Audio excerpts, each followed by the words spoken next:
Today we are looking at the Harrelson Muse trumpet. I am Jason Harrelson here in the Harrelson Trumpet shop in Denver, Colorado.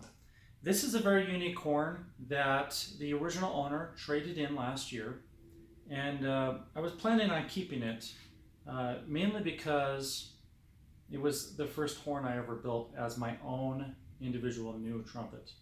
I believe it was built in 2004 or 2005, and we're creating a collection of our early horns. However, we have another Muse trumpet that we're probably going to keep in that collection, and it's a different finish, and it has a couple other features that we want to keep.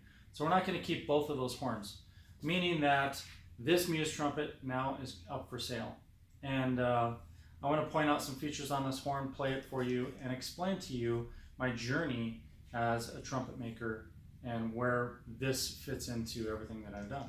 So first off, in the early 90s when I was in college, I started building horns. But I didn't know how to build everything. I couldn't build a bell or a valve set or all those things.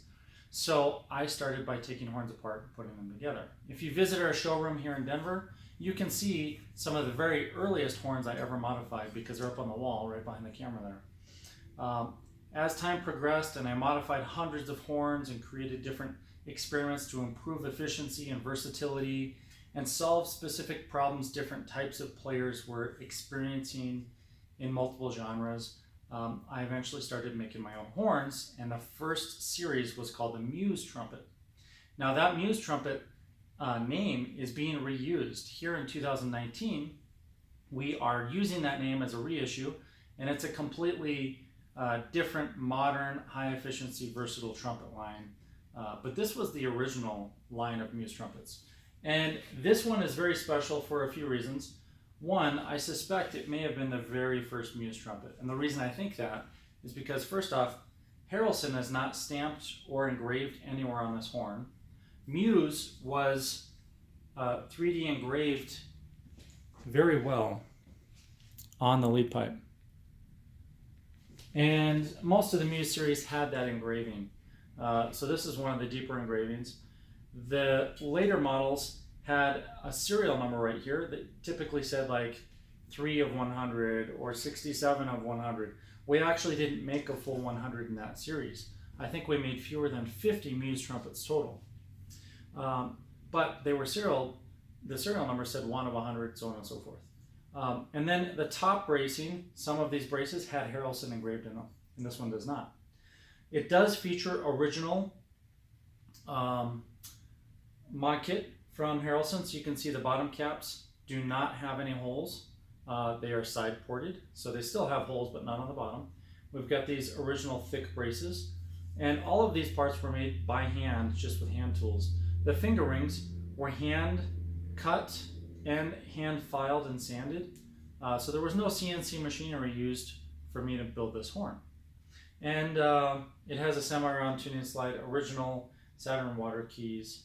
The pinky ring is just a tight, perfect fit. And back then we only used typically 2 different variations. Usually lead pipe 1 and bell 1, or lead pipe 1 and bell 3. And I'm pretty sure this is bell 3. I can tell by the color of the bell. So I'm going to play this horn for you. Picking up my mouthpiece, and let's remove that nut and see how it sounds.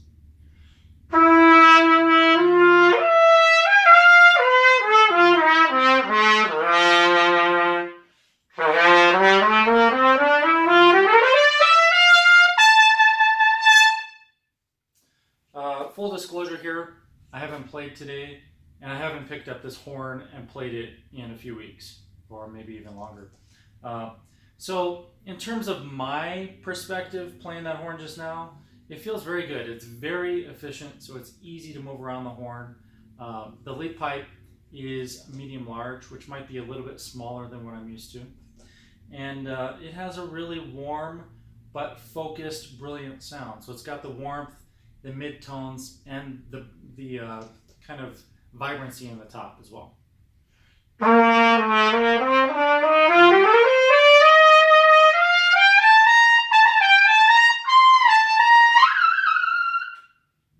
Gets up to the upper register pretty easy.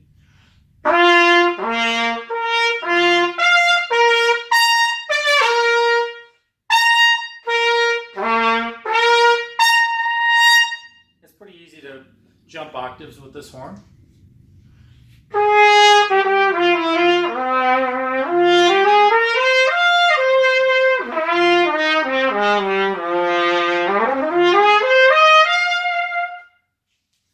And I guess I would say it's just a really easy horn to play. It feels, in terms of the amount of resistance, a lot like a standard lead pipe. So Venturi is not marked on here, but I'm guessing it's probably a 342, 343, somewhere in that range. It feels a lot like a standard Bach or Yamaha in terms of how much air you put in. But as you put that air in, then of course it produces a much bigger tone that projects a lot further. So this is the original Muse trumpet. I wanted to film this video, one, so that I have it, and two, for you if you're considering purchasing it. If you have any questions, just feel free to give us a call here at the shop, 303-657-2747. All right, I'll see you next time.